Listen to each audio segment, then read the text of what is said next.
That's very much it.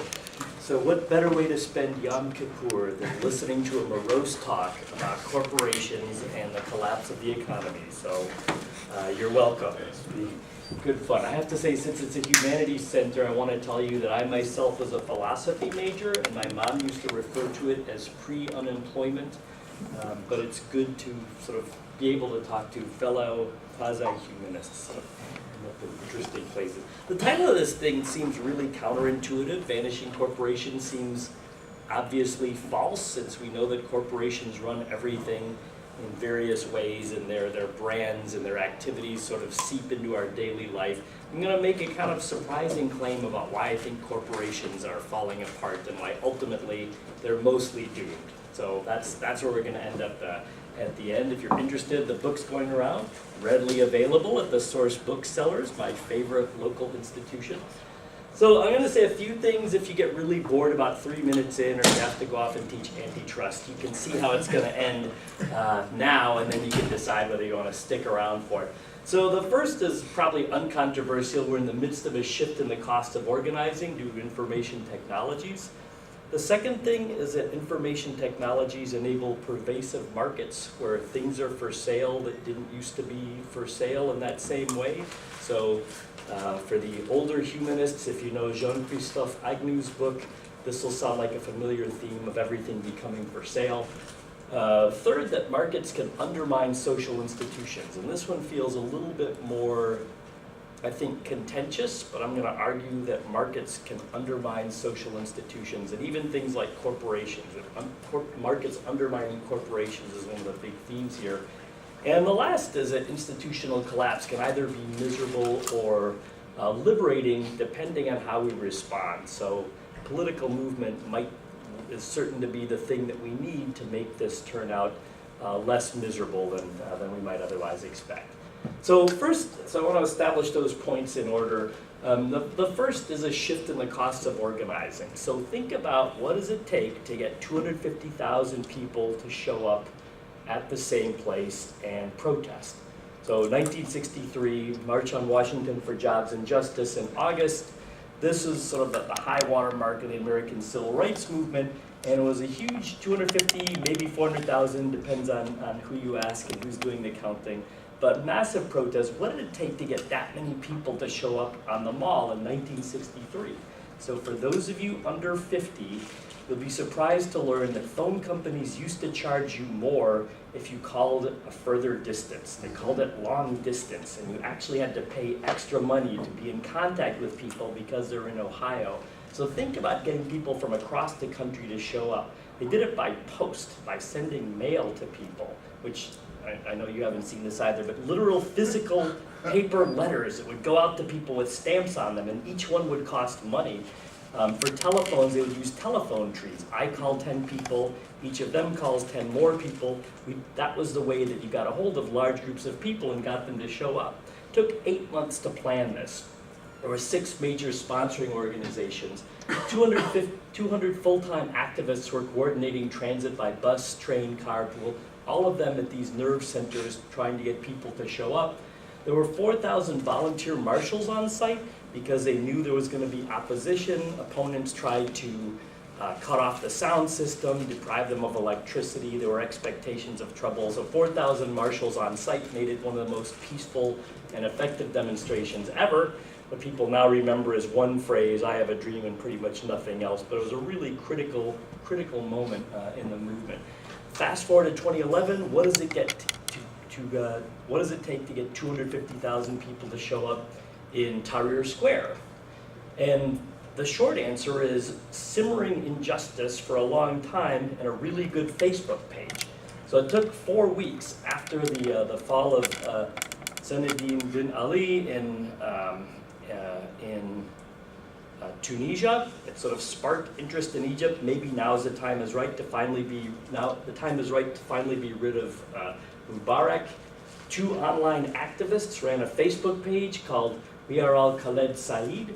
It wasn't run actually from Cairo. The guy that ran it, I believe, was in Alexandria. Walid Goel, who's a Google executive operating in Egypt, and he said, wow, we have a big holiday coming up. January 25th is Police Day. If everybody clicks on this link, says, yes, I will show up, if enough people show up, they can't stop us. So they posted a challenge. January 25th is Police Day and it's a national holiday. If 100,000 take to the streets, no one can stop us. I wonder if we can. Click here if you're willing to show up. And when they got to 400,000, that seemed like enough. They didn't tell the cops where they were going. They hid the destination until about the night before. And 250,000 or more people showed up on Tahrir Square, and within 3 weeks, Mubarak was gone. Cost of 850 lives, but not tens of thousands of lives. That's a pretty much overnight movement. What does that look like in business? So for those of you under 25, you'll be surprised to learn that in the olden days, if you wanted to watch a movie, you couldn't just watch online. You actually had to go to a local strip mall, to an ugly and ill-organized store called Blockbuster, where you would rent these plastic giant cassettes to push into a VHS recorder, and then they charge you really giant late fees because you never got it back in time. So Blockbuster was a way people used to watch movies at home. 10 years ago, they had 83,000 employees and 9,000 stores in strip malls all across America. It was a pretty giant operation. They have nearly zero now. There's still stores with that name on it. Fast forward, Netflix today, 2015, they have actually more like 3,700 employees because they've gone global. They put Blockbuster and almost everybody else in that industry out of business, and with 3,700 people and rented storage space from Amazon, they're far more effective than Blockbuster was. So very low cost way to do all the same thing. And television. Sony is sort of a pioneer in television. They made the Trinitron, famous brand. Everybody knows who Sony is. In 2010, they had a 10% share of the US television market and 150,000 employees and a lot of costly real estate in Tokyo. Best-selling brand of television in the US is Vizio. Huh? Seriously. Vizio is the best-selling television in the US. And in 2010, they had a 27.6% market share for LCD televisions and 196 employees in Irvine, California. They were in a strip mall in Irvine, and they coordinated a supply chain and got Costco and other big box stores to sell their TVs. They sell far more than Sony. Sony has now exited the business because they can't make money making televisions anymore. So the punchline of all of this part is that it's a lot cheaper to coordinate the actions of big groups of people these days. Some of you may recognize this beautiful picture from Swimmy by Leo Leoninian in honor of Walter P. Reuther, whose library is about a block away. This is a thinly veiled allegory about racism and labor organizing. So all of these are little red fish, and they're banding together. Swimmy is the eye here. They're banding together to scare off the big fish who's running away. This is like Vizio and Sony. So a lot cheaper to organize a lot of actors these days. Second part's a little bit dicier. Information enables pervasive markets. So it's kind of been a truism since Adam Smith that everything has a price to it. And that used to seem like a cliche, and now it's sort of descriptively accurate. So I have this colleague who's a negotiations expert. When I was at Northwestern, we used to hang out at his house and drink. And one evening I said, wow, I'd never noticed that kooky looking red lamp. I really love that red lamp. He goes, really? I think it's grotesque. Give me 20 bucks and you can leave with it tonight. It's like, huh. So this lamp that I love, he thinks is grotesque. And we hatched this idea, this is in the early 90s, we hatched this idea that we should actually have little post-it notes on all of the stuff in his house saying how much would he be willing to sell that for. Because, to me, the lamp was like, a $300 lamp, and to him it was an eyesore worth maybe 20 bucks. So wouldn't it be cool if you just had a price on everything in your house, what you'd be willing to part with it?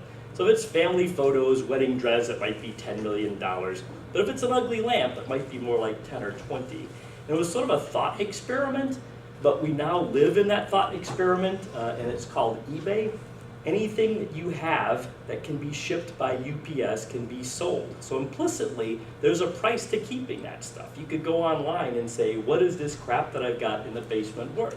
If you have a Hello Kitty Pez dispenser, there's some crazy collector willing to give you money for that thing. There's a price on that. So implicitly, everything's for sale.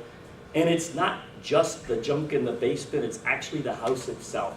So if you're a homeowner, you've been to the website Zillow and probably cried if you're like me. Those is a hilarious website that shows you what all of the houses everywhere, the house you grew up in, every house anywhere in the US, they will give you a price estimate of what this thing would be worth. So Vince's house is over here. It's pretty nice. I mean, he's got a pretty nice house. I don't know if you've seen this thing. And I'm a couple of doors down in a bit of a shabbier place. But they give you sort of their guess about what the thing would be worth if you're shopping for real estate. And I thought it was sort of hypothetical what those prices would be. But I teach at the University of Michigan. Football really matters there. I'm completely indifferent to football, but locals think it's important. And the history of the program is they were really good at it for a long time, and then they were bad at it for a while, and now they're good again. That's kind of the short history of it. And they paid people a lot of money to come in and coach and make the team play well. So two of them independently showed up on our street. They'd seen houses on Zillow, and they said, all right, your house is worth X. I will give you X times 1.2, like 20% over what Zillow says if you'll sell right now and move out. Like, I wasn't planning on selling. We have a young baby in the house, but it's a lot of darn money. And so two houses on our street were sold in this way. The people sort of moved out in the middle of the night, and then these football coaches moved onto our street. One of them bought this house, and the people that owned it were rich. They had like a Mercedes and 2 Porsches, and they had no kids. They had no reason to ever move, and I don't think they needed the money. But you know, if people are offering enough, it kind of makes sense.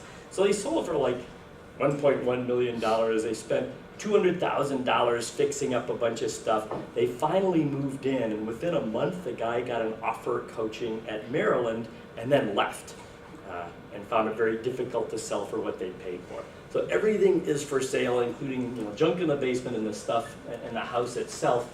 And of course, all human activities in the world. So if you stay in the Bay Area, there is an Uber for everything now. It says I've got a maid, masseuse, doctor, chef, valet, personal shopper, florist, and so on. And they all just show up because I have an app with it that will call them into existence. So in San Francisco, all of this is considered normal. I've invented a term that I would like to spread more widely for the people that are delivering these services. It's called Student Loan Activated Volatile Employment, trademark. So these are all the kids that didn't learn how to code in Python, so they can't actually get a job at Facebook, but they can get a job parking the cars for the people that work in Facebook through the online parking service. And it's kind of crazy what you can name anything that any human being can do for another human being. Absolutely anything, and there is an app for that in San Francisco. Just Google app, anything a human being can do in San Francisco, and you will find that someone is selling that product in one way or another. And of course, not all transactions require cash. So given your youthful demeanor, how many people are using Tinder right now in this room? Come on. I was looking at you, I don't know. All right, maybe not. All human interactions can be done much more conveniently and costlessly with the right apps in place. All right, so let's assume that I've established that part. It's a lot. Everything's for sale now. Information has enabled this. The third one's a little bit trickier and is going to require a little bit of work, which is that markets can undermine social institutions like organizations. So Ronald Coase won the Nobel Prize in Economics a few years ago. And one of his primary contributions was creating transaction cost economics. So he wrote this article called The Nature of the Firm, 1937, when he was like 25 or something, a mere toddler. And he's explaining, why do we have firms rather than markets? Economists love markets. Everything can be done better with markets. Why do we have firms at all? It seems like it's just adding a layer of overhead. You have to pay bosses to show up, and they don't really do anything. You have to buy buildings and stuff. So why do we have firms in the first place? And he states early on, the main reason it's profitable to establish a firm would seem to be that there's a cost to using the price mechanism. The most obvious cost of organizing production through the price mechanism is that of discovering what the relevant prices are. So what he's saying is that using free markets isn't itself free, that using the price system is actually costly. So I would rather hire somebody else than this current person working for me, but it takes work. I have to like go online and look at resumes and interview people, or I want a new supplier. Buying stuff takes effort, and so sometimes it's just cheaper to skip that, to own something rather than to say rent it every day. So that's the issue. We can't figure out what the prices are. It's costly to use that system. So what happens? All right. So what happens if everybody your age? What happens if everybody in the world has a tiny supercomputer, GPS, video recorder, where all the answers to every question in the world is always available, and you can find prices for everything? So I just started teaching undergraduates for the first time ever last year, and it's like a different species for me, because 20-year-olds assume that all facts are always available at any time in a way that just seems odd. That so like, how many presidents have been left-handed? Wait, do you know? Make a guess. 20 out of 43. Interesting. I like your optimism. So it's like who would know the answer to this? Because it's a crazy, no one would know the answer to this. But you can find out in 10 seconds on your phone. It's 7. So the last 3 have been left-handed. Seems really, what is it, like 5% of the population is left-handed, something like that? 3 in a row, Clinton, W. Bush, and Obama are all left-handed. I mean, that can't be a coincidence. All right, maybe it's but what is the probability of that? People who are 20 can look it up and say, what's the probability if it's 0.5 each time, and like figure out what the probability, all right, what's the formula for kurtosis? I can find that. How do I give birth if I'm stuck in an elevator? Well, there's actually a wiki how about this, showing you.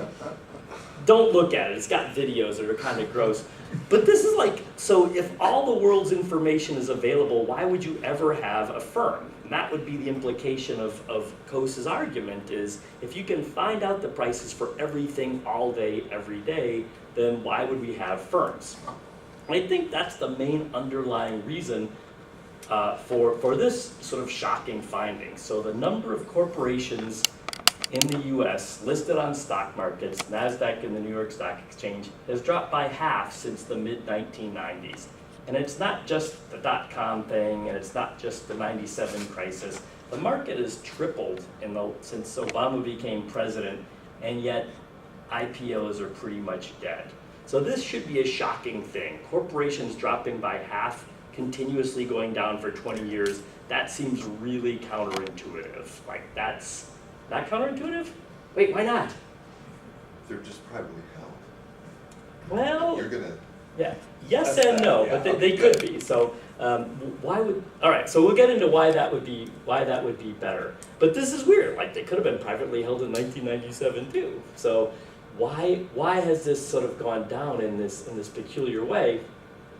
And the IPO thing, the initial public offering thing, it turns out that although we talk about it a lot, it's actually just a giant fad that characterizes the 90s, like parachute pants, Monica Lewinsky, Ace of Base, crack, stuff like that. It was something that in the 90s seemed really like a good idea, but it's never really regained that.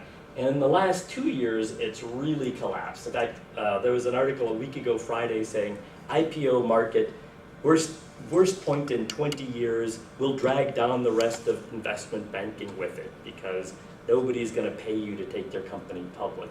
That's kind of a big shift, because this is the characteristic feature of American capitalism that is sort of going out the back door. That's a little odd. The companies that are actually sticking around are decomposing into a primordial soup. So a few companies are going public. When they do, they give their founders voting rights that are crazy. So Mark Zuckerberg, the guy that runs Facebook, he's, I think, 32, and he controls shares that get 10 votes apiece. So he personally controls 60% of the votes, and he gets to pick the board of directors personally, which means that he, as one human being, completely controls a $350 billion corporation. So in principle, if he butt dialed Vladimir Putin while he was drunk or changing a diaper in the middle of the night, he could sell Facebook for $500 billion in Crimea, and nobody could do anything about it. I'm going to ask if that's true. As a lawyer, I mean, I know it's true that there's no governance reason why he couldn't do that. He does control 60% of the votes. It's right there in the prospectus. Zuckerberg can do whatever he wants. Buy at your own risk. But are there any, would the FTC be unhappy if you wanted to sell all that facial recognition data and everything else that Facebook has? The answer is that it would be scrutinized by multiple competition authorities around the world, just because it's such a big deal, and they would be highly anxious about what bad things could happen from it, and in any event it would build in delays, so your fear of having it happen overnight wouldn't happen. All right. So he could make the deal, but he couldn't really consummate it until the authorities. You'd have to go through the regulatory process. But if the Russian, if Putin said, I'm not planning on merging this with our local version of Facebook, it'll be freestanding. It'd be hard to figure out a way to block it. Export control, There you go, that could be it. What's the export though? the facial recognition software, any of the things in Facebook, or the intellectual property in Facebook that would be categorized as, within the national interest not to export, but I don't even know where the IP is held. And It's in Bermuda. I mean, they've got IP Yeah. subsidiaries in Bermuda and Ireland that have everything of any value. So, or maybe Liberia. Turned out to be a surprisingly. Oh, we'll get to Liberia. Yeah, please. Are you a lawyer too? No, I'm not. Okay. Not to be confused with a lawyer, a mere student. But there's a relatively recent example of the U.S. government blocking China's a national oil company, CNOOC, CNOOC, from acquiring a California-based. Cal. Thank you. Was it Unical? Yeah. Yeah. True, but it's oil. Well, it's interesting though. All right, so maybe it's a fanciful example. Although, depending on who ends up president, you never know. We should be unshackling entrepreneurs and allowing them to deal with Putin on a more intimate basis, maybe. So, okay, of the companies that are still around, something surprising that's happening is, so the little ones aren't showing up, and the big ones keep splitting into little bits. So Hewlett-Packard split into 2, Xerox is splitting into 2, Time Warner split into 3, Abbott's spinning off various businesses, eBay spun off a couple of their biggest ones. DuPont and Dow are merging and then splitting into 3, and GE sold off their giant bank, GE Capital, which used to be the source of most of their profits for the last 25 years. So this is weird. The biggest companies are often hiving off these little bits of themselves. One of the surprising consequences of this, and this will seem counterintuitive completely, is although we think of big corporations as being menacing, they're surprisingly responsible for reducing inequality in the United States. So as an entity, corporations as employers had a really big influence on driving down inequality in the US. It was a little bit hard to decipher, but since we're in the neighborhood of Walter P. Reuther and the inventor of the Treaty of Detroit, so this little diagram here, this line is showing you the proportion of the population or the workforce employed by the 10 biggest companies. And so how many people work for General Motors, General Electric, IBM, and so on. And this number is the Gini index of inequality, which shows the spread of incomes broadly. Bigger means more unequal. And so what this is showing is that there's a nearly perfect negative correlation between the size of the biggest firms and the level of inequality. When firms were giant in the late 60s and the early 70s, income inequality in the US was at the lowest point that's ever been recorded. It went down during the 60s, companies got bigger, and inequality went down. In the 70s, it sort of stagnated. In the 80s, there were bust-up takeovers, and it went up, outsourcing in the 90s. This is a weird and counterintuitive thing. We think that small is beautiful, But big firms are really good at reducing inequality because they protect the employment relation from market pressures. People get paid based on some analysis of their job and not the market worth on that particular day. So interesting and counterintuitive. If you have questions about that, we can talk about that later. Excuse me. The companies that remain also have mostly no clue what to do with their money. So they're more profitable than they've ever been. This is like a crazy time of profitability, and they're not using that money to hire people or build new factories. And if you're a demagogue, you will say that's because they hate America, that CEOs hate America and they can't think more than 3 months out. And that would be sort of the glib version of this is they're just being dumb or evil or short-sighted. And as an example of this is IBM's shares outstanding from 1995 onward. They have continuously been buying back their own shares since 1995. The author of this article says, if trends continue, by 2034 they'll have no shares left and will therefore have infinite price earnings ratio, which will make them really happy. So why are companies buying back their shares rather than building factories and hiring more people? And one version would be because they hate America. Another version would be they're sophisticated business people that are asking what's the best investment for our money. And if you're IBM, building a factory is a really dumb idea. They don't really have better uses for the money. So I'm going to call this the great-grandparent theory of stock buybacks. So if you ever hang around great-grandparents, they love giving children money. Look how happy it makes them. You might ask, why is it that old people love giving children money? And it could be that they're buying love, and that would be a default hypothesis. My alternative hypothesis is that if you reach like age 95, you don't really buy green bananas anymore because you might not live for them to ripen. And it similarly doesn't make sense to make these investments for 10 or 15 years out because, if you buy a biotech stock, you're never going to cash in on that. I think that's what corporations are. It's not that they're driven by 3 months. It's that their form is going to be collapsing before they ever actually get that money back. So why would Sony build another television factory? It would make no sense for them. A stock buyback's a better bet. All right, so this is going to sound a little bit psychedelic. If you've worked in food service or retail lately, you can either confirm or undermine the claim that I'm about to make here. So in the last 8 years or so, many major retail chains and food service chains have hired companies to install workforce management systems that allow very precise information on the performance and activities of their employees on a minute-by-minute basis. So this image is the panopticon that Jeremy Bentham, the utilitarian philosopher, wrote about. So all of these are cells. This is the guard tower. From inside the guard tower, at any moment you could be looking in on every prisoner. So panopticon, all seeing. From somewhere in the middle, you can look in on all the prisoners at once. It's an image that information technology people really love because that's what it's like to work at an Ann Taylor store or a Myers Thrifty Acres these days. Ann Taylor stores, you swipe in your card to check out a customer, and it tells you, here's how much you've sold in the last hour, how that compares to your average, what your weekly sales are, and how you compare to everybody else in that store and every other store in the chain.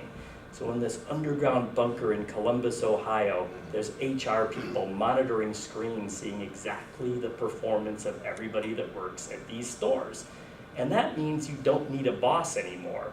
A boss is a redundant in a world with really good algorithms. Because if I know what your performance is, I can turn it over to the algorithm to schedule your shifts, measure your performance, figure out who gets promoted and who doesn't. So it really saves a lot of effort. On the surface, it looks like a magical boss-free environment, but at a deeper level, it might be something other than that. And if you've gone to Pizzeria Uno lately, or if you've gone to LaGuardia Airport, where you punch a little screen and order your food, you're already sort of disintermediating food service.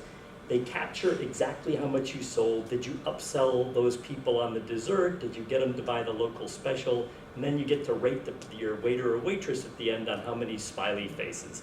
So very good information gets fed into these algorithms, which means that organization design, which is kind of one of my fields, is now a subfield of computer science. So 25-year-olds who have great coding skills but never actually worked in retail or food service are writing the algorithms that are scheduling people and measuring their performance and so on.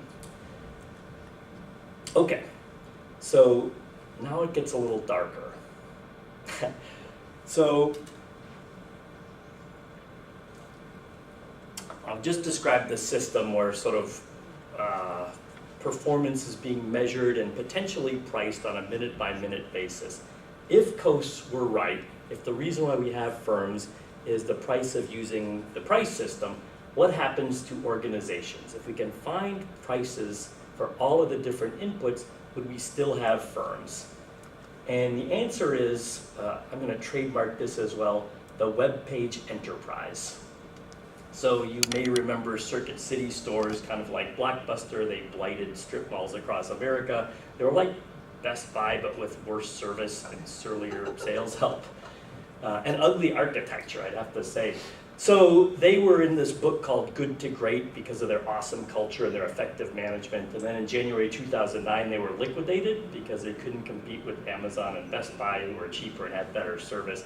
And so they were liquidated. This company in Long Island called SystemX bought their website name and their logos, their domains, and kind of all of that stuff for about $10 million.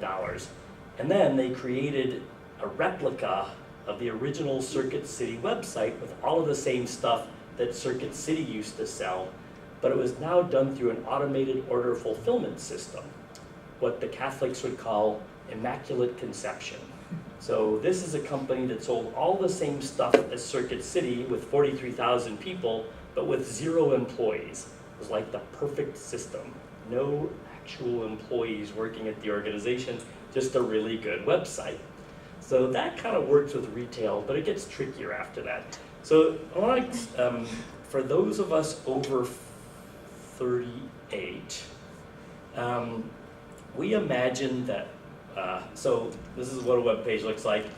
What do I mean by a Webpage Enterprise? If you have never been involved in websites, or if you're an old person like me, you imagine that websites just exist out there like books in a bookstore. So you browse at the source, you pull something off, and you look at the pages, and it's just been waiting for you to have a look. That's what we old people imagine the web is. But you young people have right-clicked and looked at the HTML code, and you realize that web pages only, this is a humanities thing, web pages only exist when you perceive them. Yeah. They are created impromptu when you click on this thing and it says, you're using a Dell, you've got Windows 10, you're coming from Detroit, Michigan, you haven't paid your bills on time, and various things. Here's what the weather's like in your local neighborhood, and it learns a bunch of information. All of these things are calls on resources. They're saying, go to this SQL database, pull up this guy's picture, pull up this text from this other database, go to Paul Krugman's blog and pull up the last 3 things, go to the API for this blog and pull up the last 3 things. And it's basically a set of calls on resources put together to make this beautiful looking page. But suppose we wanted to do that with prices. Suppose I wanted to create an impromptu television set to compete with Vizio, because they're still making them in China and shipping them. What if you had a web page where when you clicked on it, it says, as of this moment, I'm going to put out calls to all of the vendors that make flat screens, processors, that do the shipping, that bring stuff from Seattle into the Costco stores. I'm going to give you a price that's fresh as of this second, because I'm going to put out calls on resources and assemble it into a production.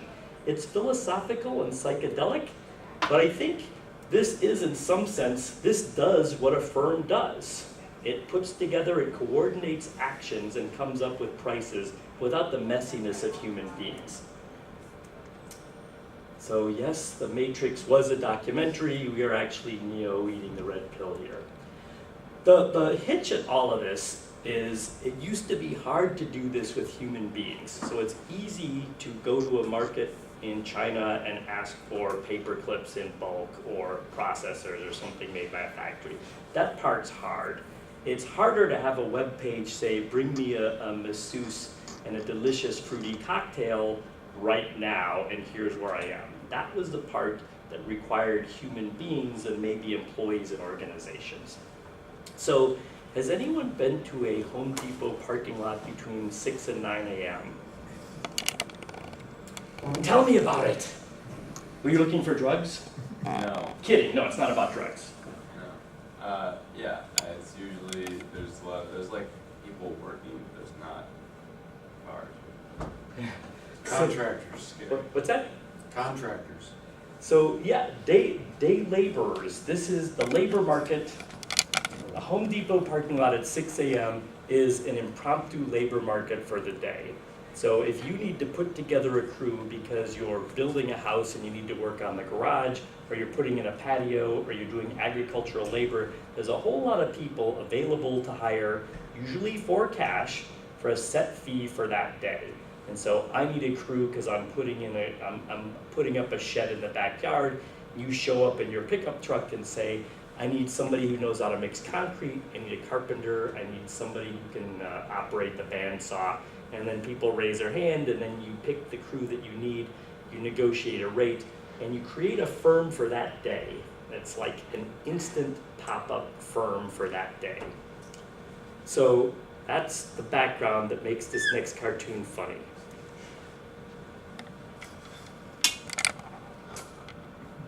If you can't read this in the back, it's a bunch of middle-aged white guys wearing ties, and it's at the Office Depot parking lot. This guy's smoking his cigarette. Says, okay, I'm good for IT. How about spreadsheets? Anybody here good at spreadsheets?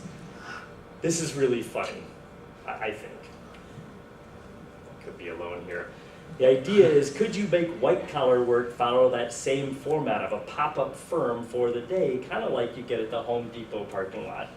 And the answer is yes, and this is actually what Uberization is about.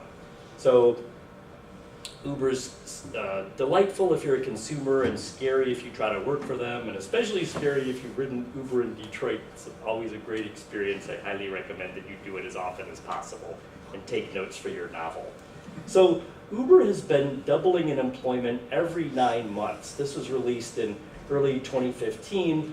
And they had 162,000 employees, and people looked at that and just gasped at the rate of growth. 9 months later, it had 327,000. They had doubled in the next 9 months, and it's been doubling every 9 to 12 months since then.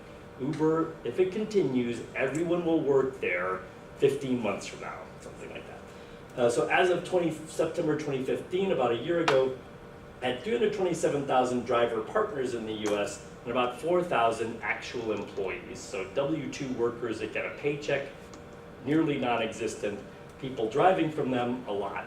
And the significance of that, by comparison, is how many people work at General Motors. So it's from 1923 until this year. And you'll see, this is, since the humanists can tell, is this a synecdoche or a metonym for American capitalism? All right, humanists can come up with the answer to that. But you'll see that GM is now about where it was in 1928. They're making 10 million cars a year, but hardly anybody actually works at GM anymore, about the same as when they were down the block there with the Fisher body plant. The significance of Uber, in my mind, is not that it's going to put car companies and taxi drivers out of business. True, but there's a more profound thing, which is creating a labor market for specific services and specific prices. So taking things that would have been a job where you worked for an employer on a fairly regular basis and turning that into a discrete task priced in a particular way.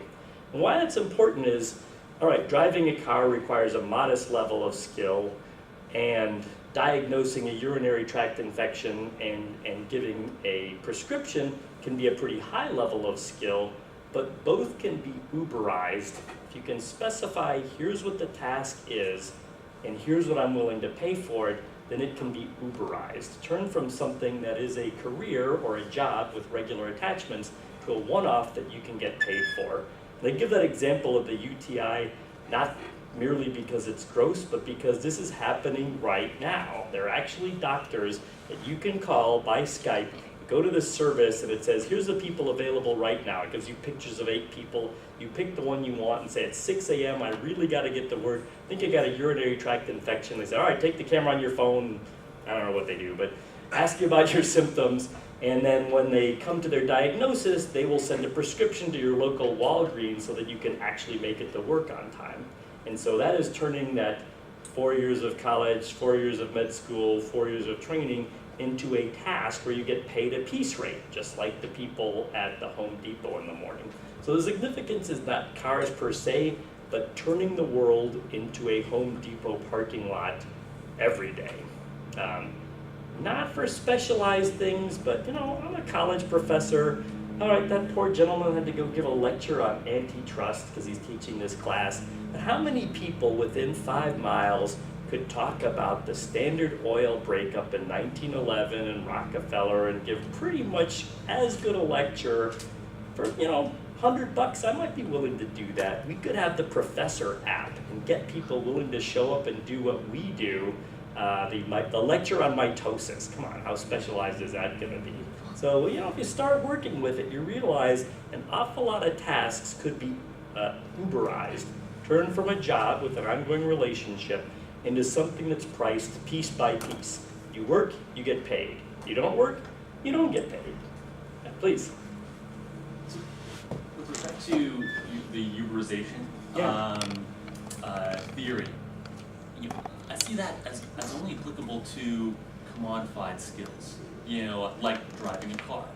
And the quantification of skills eventually, inevitably maybe, it will itself be replaced through some form of labor savings technology. So maybe a decade hence, Uber is going to be a driverless car service. So those over 300,000 driver partners today will be out of a job. Yep. Because of the commodity type nature of their skills. Yeah. That's more easily automated, etc. So long story short is that does Uberization apply to those skills that are unique, inimitable, that require or that have elements of experiential economies. So the more you practice, the more you do, the better you get. Yeah. So I think that I think that Uberization doesn't lend itself well to such jobs, and nor does it lend itself well to to skills that are difficult to judge. Where there's that asymmetry of information. Maybe someone at a Home Depot parking lot 6 o'clock in the morning can identify the better carpenter from the less proficient carpenter. Yeah. But for example, a urologist. Yeah. I think that it's certainly it's difficult to judge. If you will, I'm not sure how comfortable people would be to put themselves in the position of a patient to someone whom they only know in a virtual sense. Yeah. So I think nominally I have a primary care physician at the University of Michigan, and there is a name that's associated. I've never seen the same physician 2 times in a row. I show up and whoever's the intern on call, that's my doctor for that day that does the checkup and writes some stuff. So I already have the fully anonymous experience. I mean, I nominally have a relationship with Dr. whatever his name is, but I've never met him.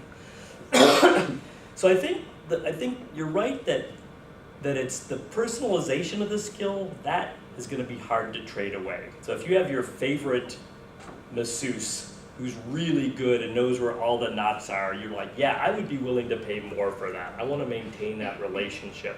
But what if Uber masseuse does it for half as much? Because in capitalism, cheap often beats better. If it's cheap enough, Vizio TV is not as good as a Sony TV. And I know the Sony brand name. but a Vizio costs half as much. If there's a way to get the same, almost as good, but for a lot cheaper, I think people are often willing to make those trade-offs. If I'm getting a flu shot, I don't care. I mean, if it's brain surgery, I want the best. Although brain surgery probably isn't someone that I know personally. It's someone with a high level of skill. What prevents Uberization would not be the level of skill, but the level of personalization, what Oliver Williamson calls asset specificity, that there's something unique about our tie that makes it especially valuable to us. And that can often protect you from sort of market incursions. That's allegedly why General Motors bought Fisher Body, was because Fisher worked really well with GM and they fit particularly well or something. But cheap usually beats better if it's cheap enough. And so, yeah, I prefer the source booksellers over all other bookstores, but Amazon's pretty cheap. And they're the image of anonymous. So if the UTI diagnosis can be done by a random stranger, I'll probably be good with that if it's cheap enough. But I think you're right. I mean, that's if I were looking for a job these days, I would be looking for something not only that can't be outsourced or offshored, but something that really requires my particular unique skills. I want to, leave a couple more minutes for conversation.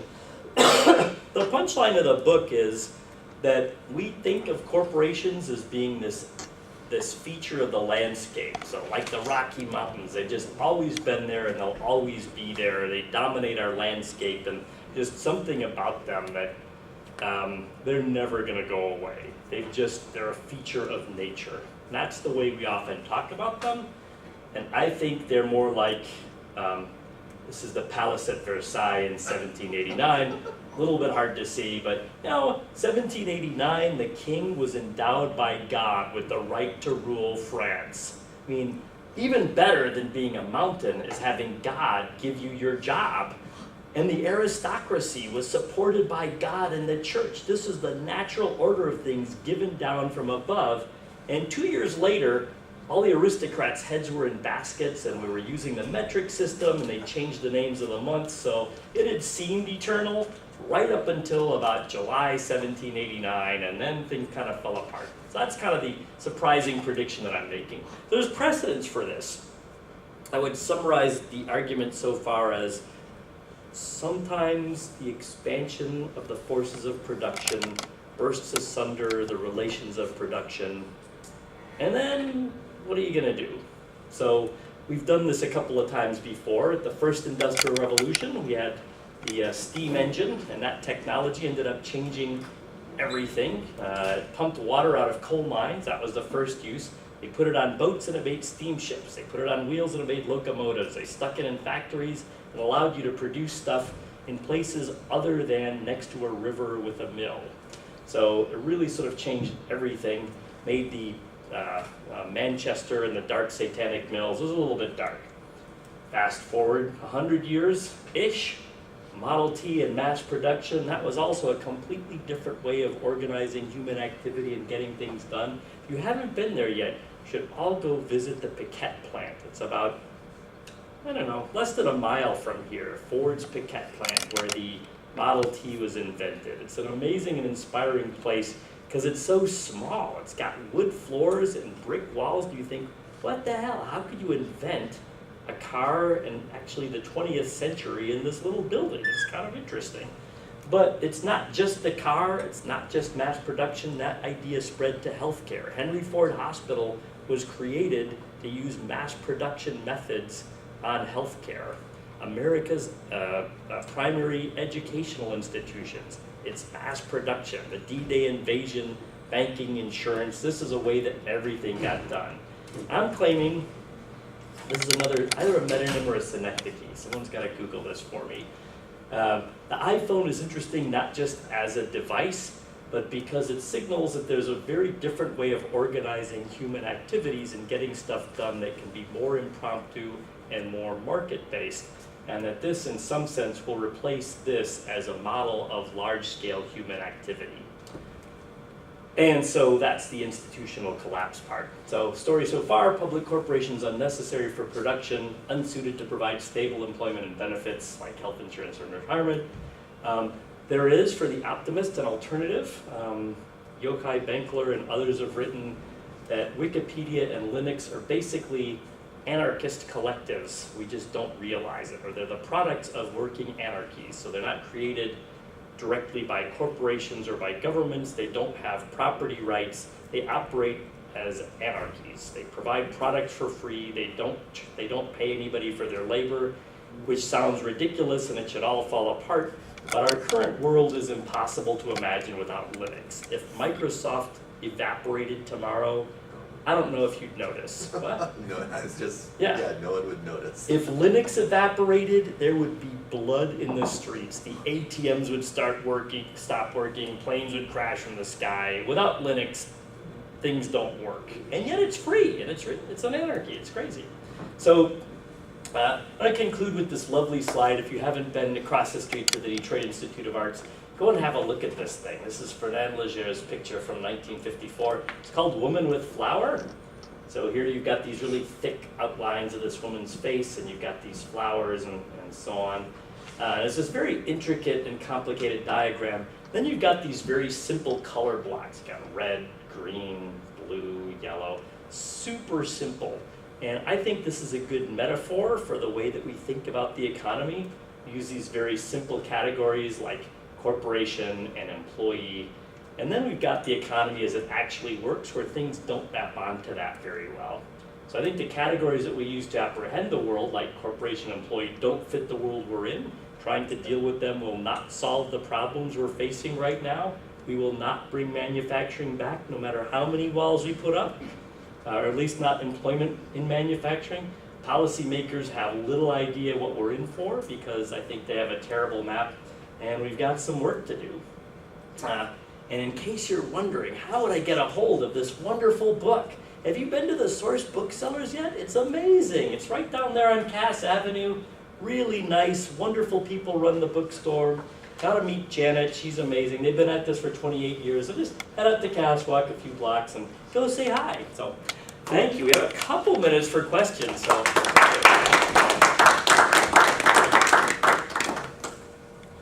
I'm not sure this counts as humanities, but any port in a storm. Yeah, please.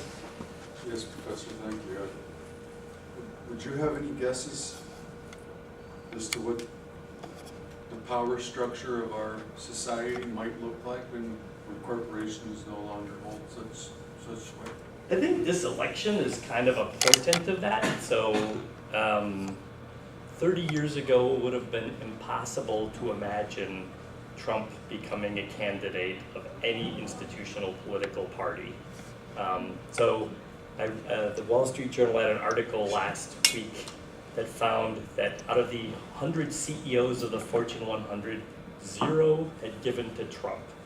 And 4 years ago, a third of them gave to Mitt Romney. Everyone in business hates Trump. It's just universal loathing that he would cause an apocalypse to the economy. There is no, without exception, I mean, there might be a couple of exceptions, but no serious business person wants this guy in charge. Like, how is it possible for the party of business to let this happen? If corporations control our politics, they should ask for their money back. I mean, they're not getting what they paid for. No one wants this, and so you'd have to ask. So I think this is an early portent of what happens when the familiar power structures fall apart and Twitter becomes a means of connecting with people. The mainstream media are suspect and you can't believe the crazy stuff they say. So I think we're witnessing that now. I think we're kind of like Wile E. Coyote, sort of, doesn't realize that he's reached the edge of the cliff and that he's about to fall. I think that's kind of where we are now. I am a bit of an optimist that, and I skipped the half hour about low-cost capital equipment enabling an anarcho-syndicalist future. But I think a lot of the tools are now in place for a much more locally based economy that's more self-sufficient. So I'm kind of a huge optimist about Detroit. That just outsiders see ruin porn and insiders see amazing experiments with urban agriculture, locally based manufacture. So I think that given that the costs of capital equipment, the costs of computing power allow very low cost entry into different industries, we're going to see this flourishing of locally based alternatives. And so then you don't necessarily have to worry what happens in Washington or New York. You've got the goodies you need locally, you've got sort of web connections to the rest of the world, you can be cosmopolitan at one level, but very locally based at the other. So that's my optimistic scenario. What will happen to the power structure? They can't get their act together. I mean, if ever there were a time for collective action, you'd think right now was it. And I think their failure is a kind of testimony that they don't really have the chops that they had. It's individual rich people that are having power rather than a collective. So. Okay, so our hands over there. Other questions? Comments? Rebuttals. Buttons? Well, since no one else is. Yeah, but I go. Please. What you mentioned regarding the fluidity of the market, Mhm. how is that going to affect like prices of yeah, I guess if we can, it seems like Yeah. you can find it for less always. So how do you think that's going to long term affect prices of everything? You know, real estate. Yeah, well, so real estate would be a special case. Any manufactured good is gonna quickly get to what economists say it should be, like the cost of the marginal manufacturer. So manufactured stuff will get cheap. Services, there's a built-in counter pressure, which would take half an hour to explain. I think for me, the more interesting one is labor. That's where the biggest and most potentially socially destructive pressure is. So imagine a horrifying thought experiment, which I describe in my book. So currently, Walmart's the biggest employer in the US, always the low price. They're really good at pressuring suppliers to be cheap. So who can bully Procter & Gamble and and PepsiCo? Walmart can. They are such a big buyer that they have a lot of power over their suppliers, great for consumers. Stuff is really cheap because they do the bullying for you, for their major suppliers. For employment, so currently they're the biggest employer in the US and in Mexico and in Canada. So Walmart is a very significant employer by far in the US. Second is Kroger, third is Home Depot. It's pretty much all retail now. And Walmart, imagine a circumstance where Walmart wants to stop employing individuals and instead hire contractors just like Uber. So the thought experiment is, suppose that there's 8 job descriptions for most people at Walmart: stocking the shelf, cleaning, greeter, cash register, and each one of those you might have some level of certification that you could achieve. So this being a capitalist economy, they should ask people to pay for their own training because it's an investment in human capital. So charge you money to get this certification. Once you have the certification, instead of having sort of shifts with employees, they could have the Walmart U-Serve app. They say, here's how many people we need to staff today's shift at our Wyandotte store. We need 8 stockers, we need whatever it is. And you post those on the app and then ask people to bid. So rather than being employees of Walmart, you are a LLC micro entrepreneur and you bid for how much you would be willing to accept. And they know your prior performance because they've got really good metrics on how quickly you're able to operate the cash register and how clean things are. And instead of being an employer, they are a platform that allows third-party LLCs to bid on the labor that they're going to provide. That heads sort of straight to race to the bottom, the lowest possible price, subject to some constraint on quality. That to me is the potential nightmare scenario. That's if the Uber model wins, then labor loses in a really grand and comprehensive way. So that for me is the big worry. Great if you're buying stuff, if you can afford to hire people, you could have massages for 50 cents or, but I think the social impact of that kind of price pressure could be pretty terrible. So, sorry for being morose. I'm sure it'll end well. Okay. Do we have time? Because you're There's the. there's one more question. Yeah, please, If you have Greg. time, I can just- No, I'm here for you. I do have a question though, and this is purely hypothetical or theoretical. You speak of the classic style of corporation, brick and mortar store, things of that nature, Yeah. with employees sort of falling to these new Uberizations, specializing in the digital age, with these new businesses. And I wonder, because you talk about like these local businesses and these startups and things like that. Back where I'm from, in Michigan, a little while ago, there was a big explosion of microbreweries. Yeah, You know, it became very, very popular here, yeah. and a bunch of them just burned off. Mm. You know, they just couldn't last. It was too much. There was Yeah. too much supply and demand. You talk about more and more of these apps, with more and more of these services. Do you not? Would it? I wonder. Will it get to the point where we have sort of the same situation in a different suit, Mm. just in a digital format, where we have all these small businesses, these small digital businesses that replace these large brick and mortar corporations, but because of the saturation in the digital market, some of those burn off, and we're left with just a different, digital version of Blockbuster again, such as Netflix. Yeah, no, that's a reason. That's a great question. So if each of the microbrewers in, say, Grand Rapids all built their own facility, then that feels like it's ending in a pretty deadweight loss. All these people have invested in this equipment. Some survive, others don't, and now you got a bunch of used brewing equipment for sale cheap. So you could imagine an alternative way of doing that, like Brew Detroit.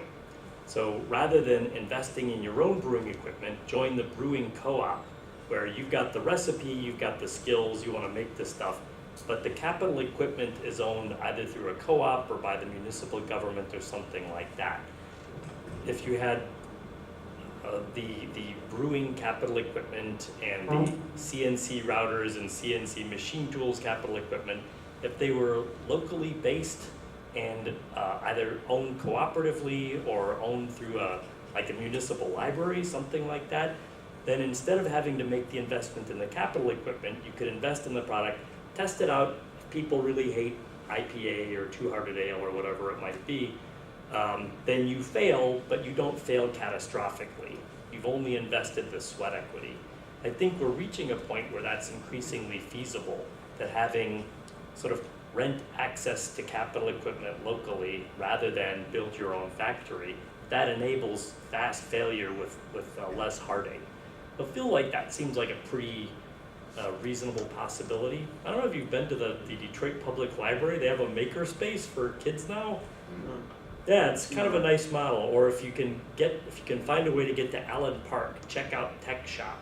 $2 million, you can have the highest end equipment in the world, really good CNC 4-axis Tormac milling machines and CAD/CAM. For $100 a month, you can use all the toys. So you don't have to buy a factory, you can basically rent access like you would at a gym. And that should enable more innovation and sort of more startups and less trauma when they fail. That'd be the ideal anyway. Okay. All right. Thanks for staying awake.